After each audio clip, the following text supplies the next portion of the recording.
Rasulullah alayhi salam said, He is not from us, He is not from us, He is not from us. Alhamdulillahi Rabbil Alameen, wassalatu wassalamu ala Sayyidil Mursaleen, amma ba'du fa'a'udhu billahi minash shaytanir rajim, bismillahir rahmanir rahim. As-salatu wassalamu alayka ya Rasulallah, wa ala alika wa ashabika ya Habiballah. As-salatu wassalamu alayka ya Nabiyallah, wa ala alika wa ashabika ya Noorallah. Welcome to another session of our program, He is Not From Us. Our beloved Prophet sallallahu alaihi wasallam has said, adorn or decorate your gatherings by sending blessings upon me, for your recitation of durood, salawat, will be light, noor for you on the day of judgment. Sallu ala al-Habib sallallahu ta'ala ala Muhammad. Our Prophet sallallahu alaihi wasallam said, Laysa minna bal lam yarham saghirana wa yuwaqqir kabirana wa ya'rif lana haqqana.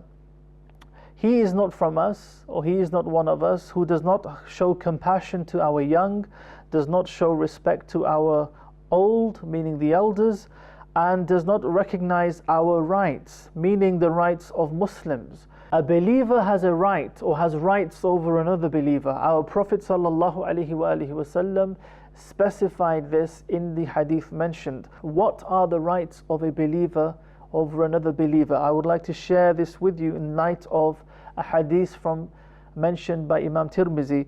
Our Prophet sallallahu alaihi wasallam said, a Muslim has 6 rights over another Muslim. Number 1, when he is ill, he should be visited. Number 2, when he dies, his funeral should be attended. Number 3, when he invites, his invitation should be accepted. Number 4, when he is met, he should be given salam, the Islamic greeting.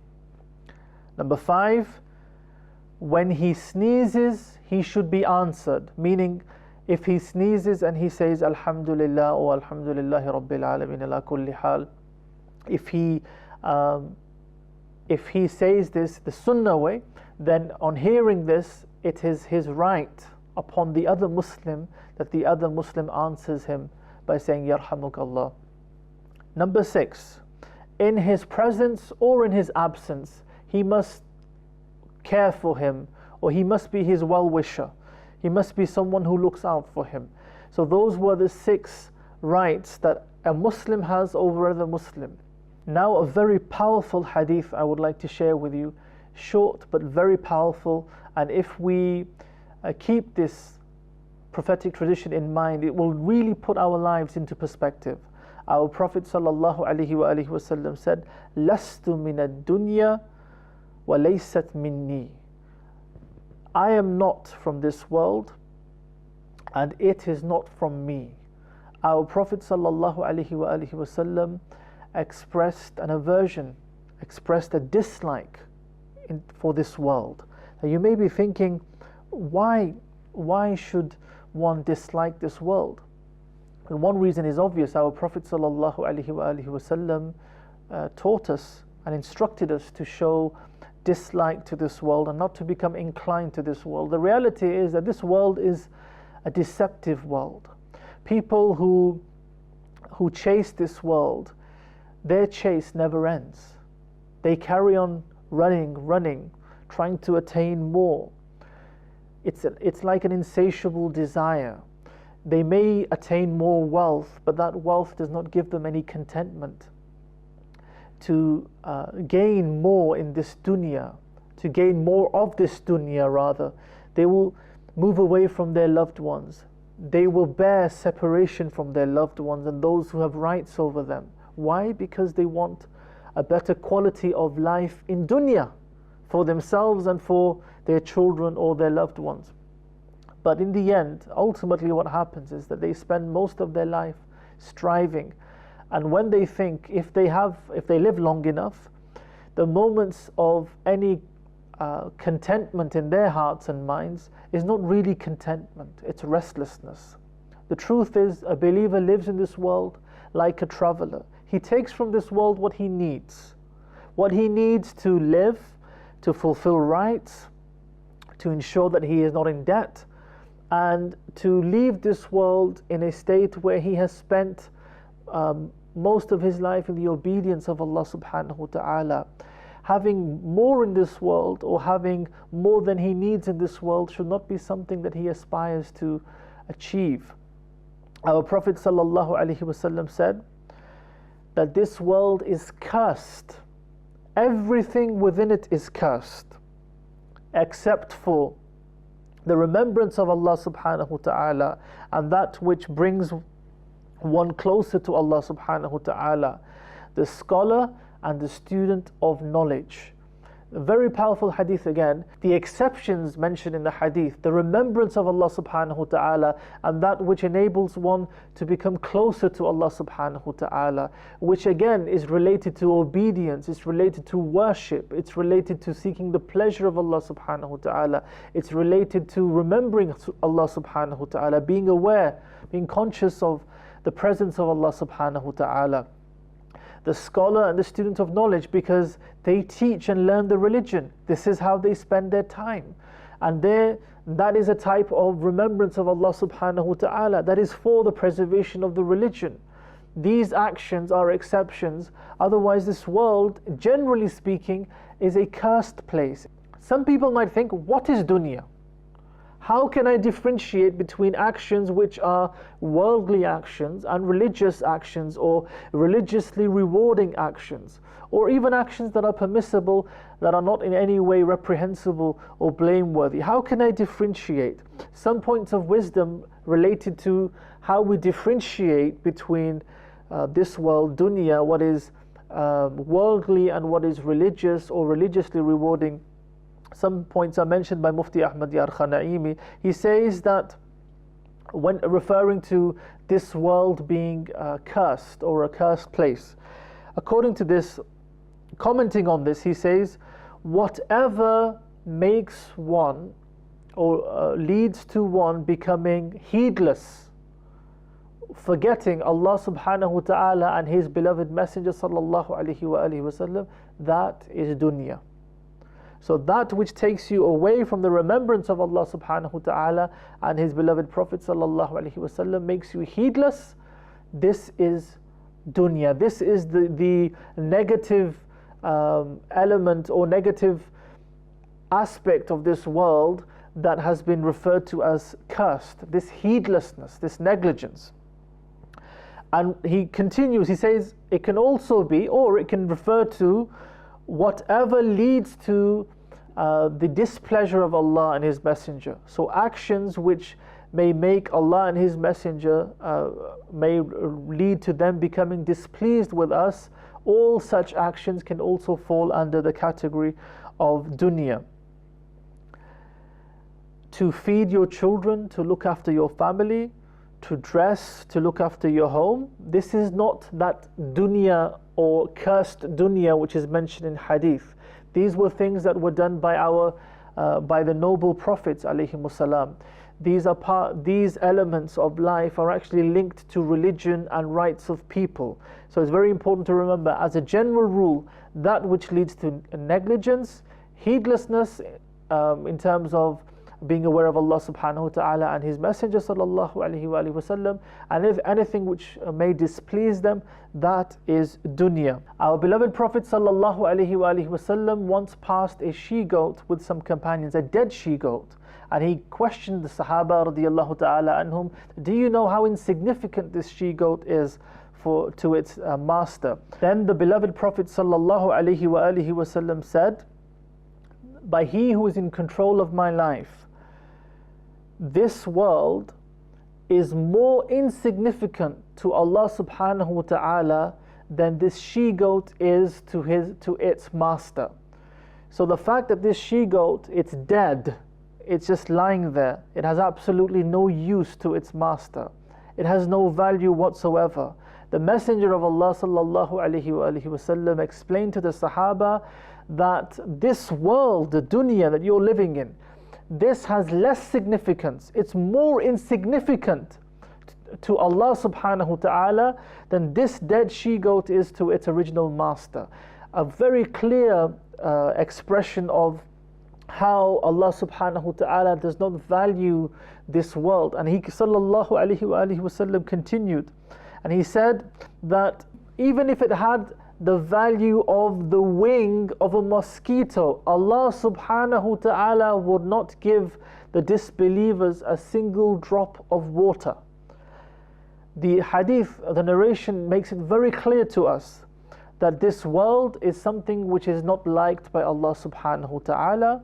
Our beloved Prophet sallallahu alaihi wasallam showed no inclination to this world because his Lord subhanahu wa ta'ala did not consider this world to be of any significance. So can you imagine people who leave the obligations of Allah subhanahu wa ta'ala, who turn away from their prayers, who turn away from their religious duties, and the excuse that they give is that they were doing something in this world which may not necessarily be to serve their families. It's something personal. They're just fulfilling their desires.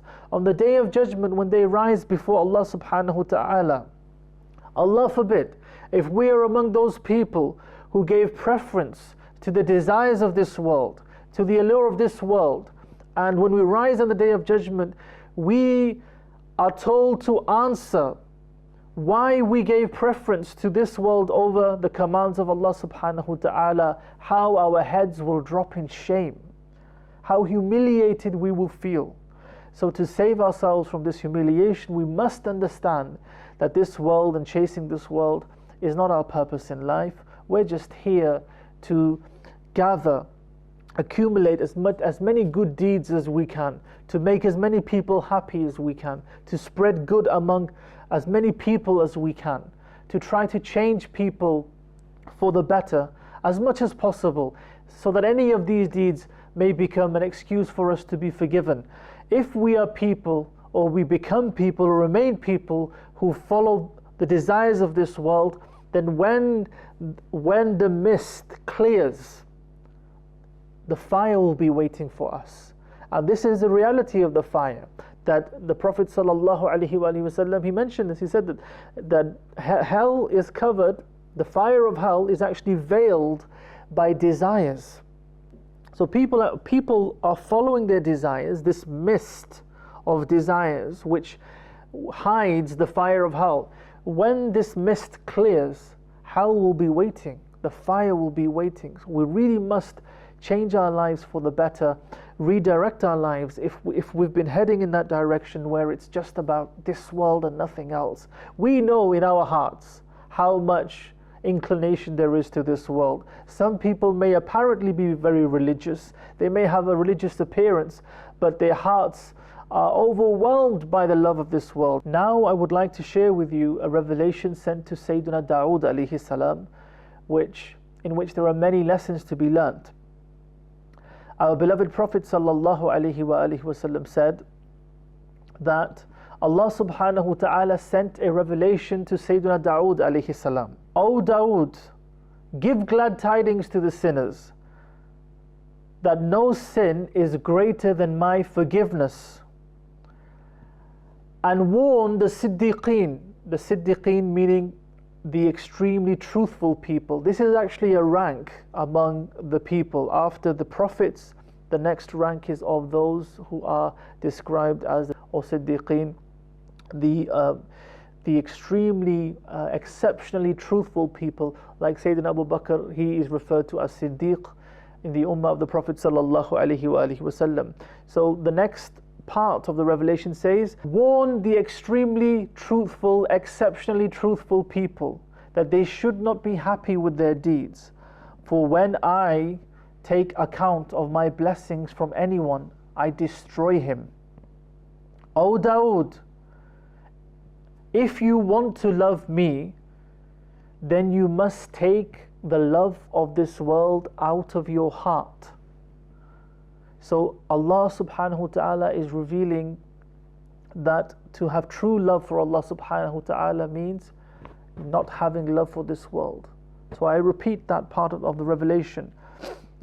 If you want to love me, then take the love of this world out of your heart.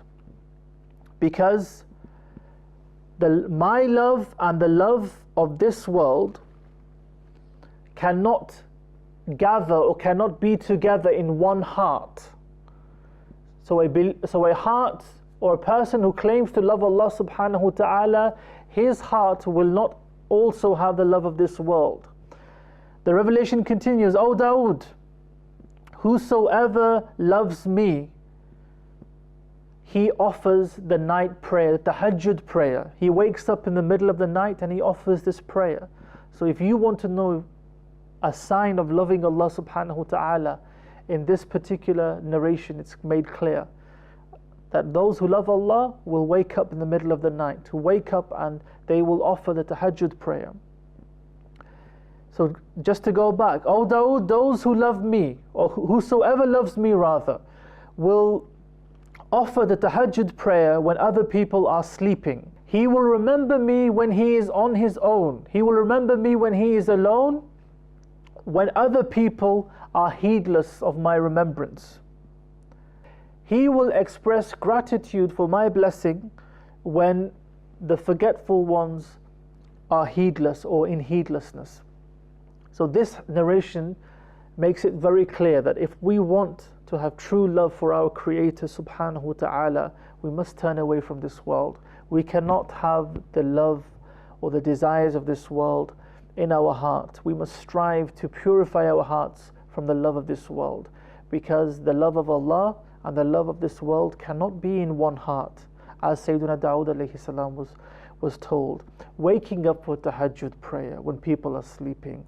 People say that when I get old I will pray, or they choose not to pray the prayers, the parts of the prayers that are not emphasized or are not compulsory, saying that, oh, it's not compulsory, I don't need to do it.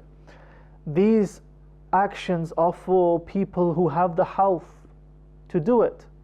If young people are not going to do these things, how can you expect? It's like the opposite. Young people should be doing more in worship, but they choose to wait until an old age, which is not guaranteed. And you have elderly people who struggle physically, but they are up in the middle of the night. They are doing all these extra acts of worship. It should have been the opposite, or it should at least be equal, that if the elderly people are able to do it, then surely I can show my devotion, my love for Allah subhanahu wa ta'ala by doing more acts of worship and extra prayers and reciting more Quran and studying the religion, following the Sunnah wholeheartedly, even the extra elements which are not binding. I will do it because it's part of the Sunnah of the Prophet sallallahu alaihi wasallam. Also in this, gratitude, thanking Allah subhanahu wa ta'ala.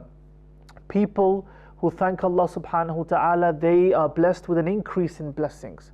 Remembering Allah subhanahu wa ta'ala. When you're on your own, you supplicate, you show your devotion, there is less chance of showing off. There is less chance of ostentation. There is more chance of acceptance in the court of Allah subhanahu wa ta'ala. No one is watching. Allah is watching. For Him, to please Him, you seek forgiveness in the best way, you worship Him in the best way, and you attain acceptance in His court through His grace and mercy. May Allah subhanahu wa ta'ala enable us to save ourselves from the deception of this world. Ameen bijahin nabiyil ameen sallallahu alayhi wasallam. Keep watching Madani Channel. صلوا على الحبيب صلى الله تعالى على محمد. Rasulullah alayhi salam said, He is not from us. He is not from us. He is not from us.